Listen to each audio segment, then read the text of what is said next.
So there we were, me and Lara, fresh from our honeymoon, still buzzing from all those sunsets and laughs. Man, Bali was a dream. But you know how they say things change after the honeymoon? Guess they weren't kidding. We were this cliché newlywed couple, all goofy smiles and inside jokes. I still remember unpacking our bags, Lara humming some beach tune, and me thinking, this is it, the start of forever. The apartment was a mess of souvenirs and sand. We laughed as we tried to shove a giant, impractical shell into a tiny shelf, joking about needing a bigger place already. That evening, we cooked together, a clumsy attempt at recreating that spicy bolognese dish we loved. It ended up too salty, but we ate it anyway, sitting on the floor, surrounded by boxes. Next day, back to work. The routine hit hard, but we tried keeping the magic alive. I'd send her goofy selfies from the office, she'd text me random, I love yous. We'd count minutes to the weekend, planning movie nights and lazy breakfasts. It was like living in a little bubble of joy. One evening, Lara suggested we go through our honeymoon photos. We curled up on the couch, her head on my shoulder, scrolling through endless sunsets and smiling faces. But then, she paused at a photo, a faraway look in her eyes. "What's up?" I asked. "Nothing," she smiled, but it didn't quite reach her eyes. Weekends were our thing. We'd explore the city, try out new cafes, or just wander aimlessly, hand in hand. It was during one of these walks when I first noticed something was off. Lara seemed distracted, her laughs a bit too forced. I brushed it off as stress from work. Our 1-month anniversary came by. I surprised her with dinner at that fancy Italian place she loved. She seemed happy, but there was this undercurrent of tension. After dessert, she held my hand across the table, her eyes serious. "We need to talk," she said. And just like that, the bubble burst. She talked about feeling trapped, about wanting more freedom. I listened, my heart sinking. Our dreamy honeymoon glow was fading, leaving us stranded in the harsh light of reality. The walk home was quiet, each lost in our own thoughts. That night, I lay awake, watching her sleep. The moonlight painted her face in soft silver, so peaceful, so beautiful. I wanted to believe everything was fine, that we were fine. But deep down, I knew. Something had changed, and there was no going back to the blissful ignorance of the honeymoon glow. I should have seen it coming, you know? One lazy Sunday, Lara drops the bomb. "What if we tried an open marriage?" She says, all casual like she's suggesting a new pizza place.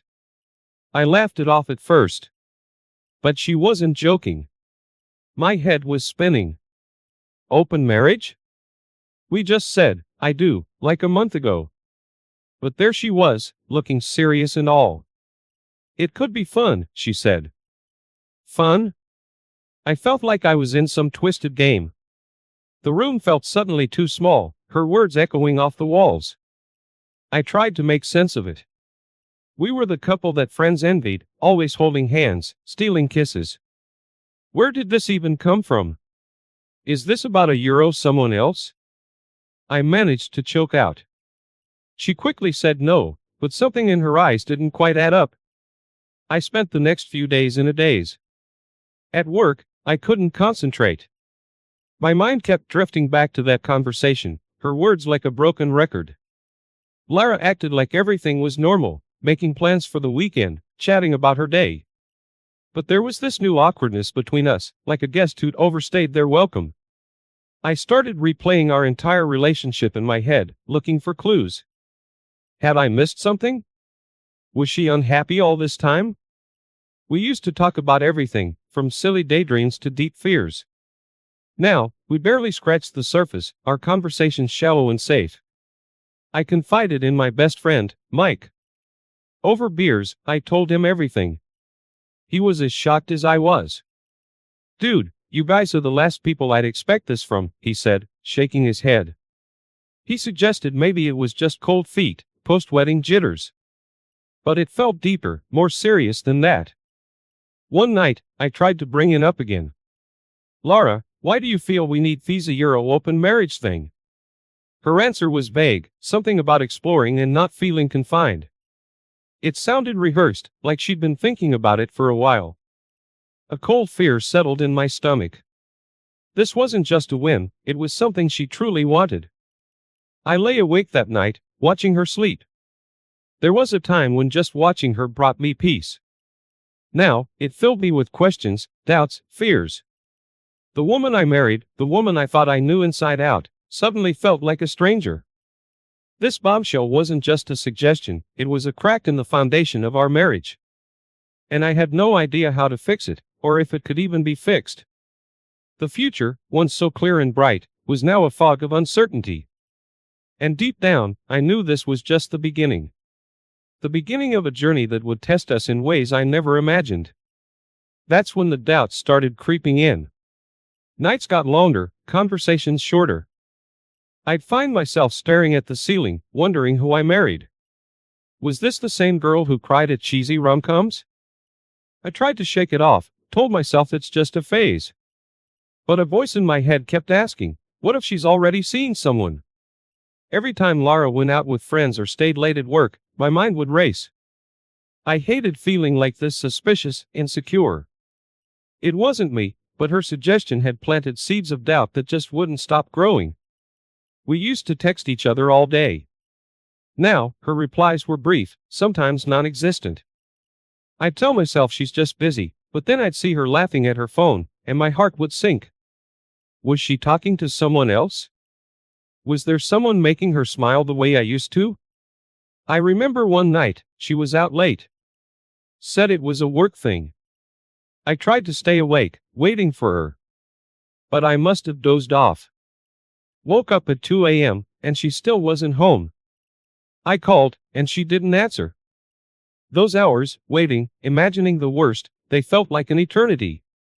When she finally came home, she was all apologies. Lost track of time, she said. I wanted to believe her, but a part of me wondered. We got into bed, her falling asleep quickly, me lying there, wide awake, a million thoughts running through my head. I started noticing little things, how she'd angle her phone away from me, or quickly shut her laptop when I walked in. Maybe I was just being paranoid, but it felt like she was hiding something. The trust we had, it was fading, replaced by this cold distance. I even tried following her one day. Yeah, I know, it sounds crazy. I followed her to some cafe, watched her sit there alone for an hour, just reading. I felt like a fool, hiding behind a newspaper like some B-movie detective. But it didn't ease my doubts. If anything, it made me feel worse, desperate, and helpless. It was like we were living two separate lives under the same roof. We'd be sitting across from each other at dinner, making small talk about mundane things, the weather, some news article. But the real conversation, the one screaming inside my head, remained unsaid. And the nights, they were the hardest. Lying next to her, feeling a million miles apart, I'd listen to her breathing, steady and calm, while inside, I was a storm of doubts and fears. That question, is she seeing someone else? Became a nightly chorus, haunting my sleepless nights. Things went downhill fast, we were like strangers passing in the hallway. Then one day, I found it. A message on her phone, from some guy talking about missing her touch. My heart sank. It wasn't just a proposition, she had been cheating. The love of my life, my wife, with someone else. I confronted her that evening. Her face went pale when I showed her the message. It's not what you think, she stammered, but the lies were too obvious. How long have this been going on? Who is this guy? Questions bombarded my mind, each one like a punch to the gut. She tried to explain, said it was a mistake, that she was confused. But her words felt empty, rehearsed. The trust we built over the years crumbled in minutes. I couldn't look at her without feeling betrayed, my heart replaced by a void. I started sleeping in the guest room. We avoided each other, our home turning into a silent battlefield. Meals were eaten separately, conversations limited to necessary exchanges. The silence was deafening, broken only by the occasional sound of her crying in the other room. I began to withdraw from friends and family. How could I explain this? The perfect couple, now a facade of smiles and pretense. I felt isolated, trapped in a life that no longer made sense. The days blurred into one long, continuous loop of pain and confusion. I go to work, mechanically going through the motions, my mind always elsewhere. Home was no longer a refuge but a reminder of what we had lost. I remember looking at our wedding photos one night. Her smile, so full of hope and love. How did we get here? Where did it all go wrong? The memories, once sweet, now stung with a bitter tinge of betrayal. I started to question everything about our relationship. Had it all been a lie? Was I just a placeholder until she found something better? My self-esteem plummeted, and with it, my sense of reality. Every little thing reminded me of her affair. A song on the radio, a scene from a movie, a couple holding hands on the street. It was like living in a world where every corner held a memory, each one a reminder of the lie my marriage had become. The unraveling of our marriage wasn't just about her affair. It was the death of trust, the erosion of love, the shattering of a future we had envisioned together. We were two people, once inseparable, now drifting apart on an ocean of hurt and unspoken words. Confronting her was the hardest thing I've done. There were tears, excuses, and a lot of silence. She admitted to the affair, said it started before the wedding. Before the wedding, I was a fool in love, and she was just a fool. It didn't mean anything, she said. But it meant everything to me. The room felt like it was closing in on me as she spoke. Her words, once so comforting, now felt like daggers. She tried to touch my hand, but I pulled away. How could I believe anything she said? My whole world, our world, was based on a lie. I asked for details, names, dates, but with each answer, the pain grew. She met him at some work conference, a casual fling that spiraled out of control. Why didn't you end it? I asked. She looked away, her silence speaking volumes. The more we talked, the more distant I felt. The woman I married, the woman I thought I knew, was a stranger to me now. Her sobs filled the room, but my heart was numb, devoid of any emotion but betrayal. I walked out of the room, needing air, space, anything to escape the suffocating reality. The house felt alien, filled with ghosts of a happiness that was never real. Pictures of us smiling, laughing, blissfully unaware of the storm to come. The confrontation wasn't just about her affair. It was a shattering of illusions, the crumbling of a facade we had carefully built. Every "I love you," every promise, now tainted with deceit. That night, I couldn't sleep. I replayed our conversation, her words echoing in my mind. It didn't mean anything, but to me, it was everything. It was our vows, our dreams, our future, all reduced to meaningless encounters. The following days were a blur. I moved through life like a ghost, my heart heavy with grief. Work, friends, family, nothing seemed to matter anymore. The only reality was the pain, a constant companion in my waking hours. I tried to make sense of it all. How could she? Why would she? The questions circled in my head, each one a reminder of how little I knew about the person I called my wife. The confrontation had changed everything. We were no longer a couple. We were cohabitants in a house filled with broken promises. Our conversations were brief, mechanical, avoiding the elephant in the room. I looked at her sometimes, trying to find the woman I fell in love with. But all I saw was a facade, a mask that had slicked to reveal the truth. And the truth was that our marriage, our love, was built on a foundation of lies. The days after were a blur. Family and friends, they all had something to say. It's just a rough patch, some said. But it wasn't a patch, it was a gaping hole. I couldn't look at her without feeling betrayed. Every "I love you" seemed like a lie. The trust was gone, and without trust, what's left? I remember Mom trying to console me, her words a mix of anger and sorrow. Give it time, she'd say, but time felt like my enemy. With each passing day, the hurt only seemed to deepen. Lara tried to talk, to explain, but her words fell on deaf ears. How do you listen to someone who's shattered your world? Work became my escape, a place where I could pretend to be someone else, someone not drowning in a sea of betrayal. My colleagues noticed the change, the silence, the lack of my usual jokes. Rough patch at home? They'd ask. I just nod, not trusting my voice. Evenings were the worst. The house, once filled with laughter and warmth, now felt cold, empty. We'd eat dinner in silence, the clinking of cutlery the only sound breaking the tension.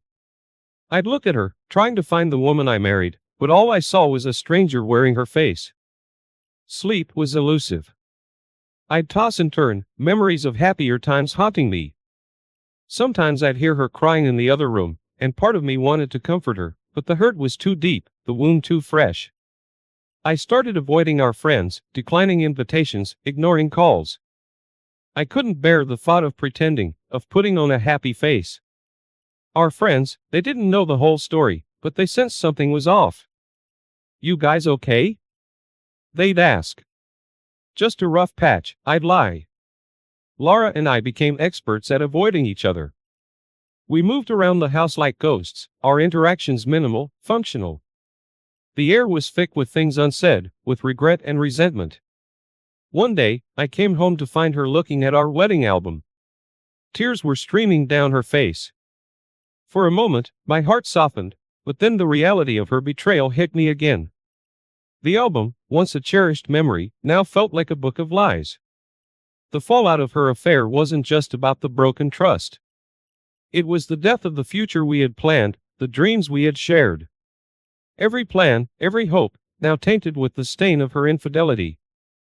As days turned into weeks, the gap between us widened. We were living under the same roof, but we were miles apart. The connection, the love that once bound us, had frayed, leaving us as near acquaintances with a shared history. And in the midst of this chaos, I found myself questioning my worth, my identity. Who was I without her? Without the love that I fought to find me? The fallout was more than just a broken marriage. It was a crisis of self, a journey through a dark tunnel with no light in sight. I made my decision a month later. Divorce, saying it out loud was like lifting a weight off my chest. Lara begged, promised to change. But some things, once broken, can't be fixed. I needed to find myself again, away from the lies and the pain. Breaking the news to Lara was like reliving the nightmare all over again. She was in tears, pleading for a second chance. "We can go to counseling, work this out," she sobbed. But the image of her with someone else was etched in my mind, a constant, painful reminder of the betrayal. I remember packing my things, each item a flashback to a memory, a moment in our life together. The photo from our first vacation, the ticket stubs from concerts, the silly fridge magnets we collected. It all seemed so trivial now, yet so painfully significant. Telling our families was tough. Mom cried, Dad gave me that firm, understanding nod. Lara's parents were shocked, disappointed. "You were perfect together," her mom kept saying. If only she knew the truth, the pain behind the facade of perfection. The legal process was cold, mechanical. Lawyers talking about assets, agreements, and custody of our dog, Max. It was surreal, discussing the dismantling of our life together in a sterile office, under the fluorescent lights. Moving out was a relief and a heartbreak all at once. I found an apartment, small but mine. The first night there was tough. The silence was overwhelming, a stark contrast to the life I had known. But there was also a sense of freedom, a glimpse of a new beginning. The days that followed were a mix of emotions. I'd feel the weight of loneliness, then the surge of liberation. I started doing things I'd put off. Joining a gym, taking guitar lessons, reconnecting with old friends. It was like rediscovering parts of myself that I'd lost in the marriage. I'd see Lara occasionally, for paperwork or to sort out final details. She looked different each time, sadder, smaller. Part of me wanted to reach out, to comfort her, but the hurt was too deep, the gap too wide. I reflected a lot during those days. I thought about love, trust, and the fragility of relationships. How easily we can hurt each other, sometimes without even realizing it. I pondered over what went wrong, the signs I missed, the things I could have done differently. But as time passed, the anger and hurt began to fade, replaced by a sense of acceptance. Acceptance that some things are beyond repair, that sometimes the best decision is the hardest one to make. My decision to divorce wasn't just about ending a marriage. It was about reclaiming my life, my identity. It was about setting boundaries, respecting myself, and moving forward. And most importantly, it was about hope. Hope for a future where happiness wasn't built on lies, but on a foundation of self-respect and honesty. Now, here I am, 6 months later. I heard Laris regretting her decision, wishing she could turn back time. But life doesn't work that way. I'm picking up the pieces, slowly but surely. They say what doesn't kill you makes you stronger. I guess they're right. I'm not the same guy the first was. I'm wiser. Maybe a bit jaded. But I'm moving forward, one step at a time. Reflecting on the past months, it's like watching a movie of someone else's life. I've been through the whole gamut of emotions: anger, sadness, disbelief, and finally, acceptance. Acceptance that some things are just not meant to be, no matter how much you want them. I've started to appreciate the little things more. A quiet evening, a good book, a jog in the park. These moments, once overlooked, now hold a new significance. They are my small victories, my steps towards healing. Seeing friends has been a balm for the soul. They've been there, offering a listening ear, a shoulder to lean on. We don't always talk about Lara or the divorce. Sometimes it's just about the day-to-day stuff, and that's been helpful. Normalcy in the midst of chaos. I've taken up cooking, something I never bothered with much when we were together. There's something therapeutic about it, the chopping, the stirring, the tasting. It's a small thing, but it's mine, a new skill I'm honing. Work's been a distraction, a place to channel my focus and energy. I've taken on new projects, pushing myself more than I used to. My boss has noticed, even mentioned a possible promotion. It's nice, feeling valued, feeling like I'm moving forward professionally. There are still tough days, moments when the memories flood back, and the loneliness hits hard. But I've learned to ride through them, to understand that it's okay not to be okay all the time. I've also started journaling. It's something my therapist suggested. At first, I was skeptical, but it's been surprisingly cathartic. Putting thoughts to paper, it's like unloading a weight, giving form to the chaos in my head. As for Lara, I've heard through the grapevine that she's struggling, regretful. Part of me feels sorry for her.